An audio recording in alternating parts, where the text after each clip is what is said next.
श्रीनगर को खड़ी प्रसाद विजे दैतापति और दत्त महापात्र सेवायत रूपा थाली खड़ी प्रसाद आनी महाप्रभु आद्य सेवक गजपति दिव्य सिंह देव को प्रदान करा दिव्य खड़ी प्रसाद लगी द्वारा महाप्रभु संपूर्ण सुस्थ होती।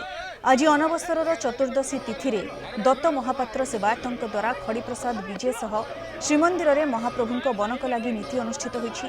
घंट छता काहाली मध्य श्रीनगर को महाप्रभु खड़ी प्रसाद विजय होता।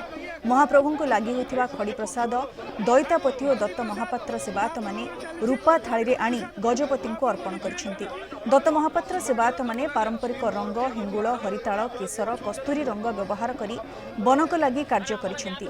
महाप्रभुंकर एही श्रीमुख श्रृंगार द्वारा महाप्रभु अति सुंदर देखा जाइथांती। आसंता काली आज्ञामाल विजय होई रथखला को आसीबा परे तीन रथ को सिंह द्वारा सम्मुख को अणाजिबो।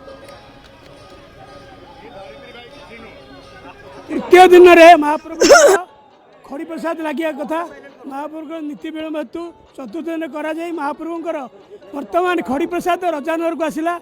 रजा को सुस्थ वार्ता देलु महाप्रभु पूरा सुस्थ हेले बनक नीति करा चली अच्छी।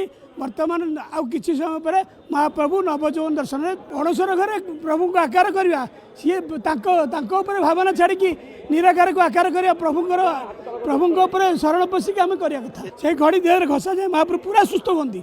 आप देखो पूरा सुस्थ ना महाप्रभु बनक नीति हो पारे आपणकर निराकार था आकार करा जाए भक्त मैंने देखिए सारा विश्ववासी देखिए। अनवसर शेष पर्व बनक लगी अनुष्ठित चली एक गुप्त सेवा तेणु वर्तमान भक्त मानकर दर्शन बंद कराई समस्त भक्त मैंने किसी समय पर बनक लगी संपूर्ण हवा पर महाप्रभुंर अनवसर नीति संपूर्ण हो पर दश अवतार पाखे मंगल आरती कर अवकाश कर बाहुड़ा विजय कर ताटी खोल जाए समस्त भक्त मैंने पूर्णस्व प्रभु को दर्शन करें अति निकटतर होई।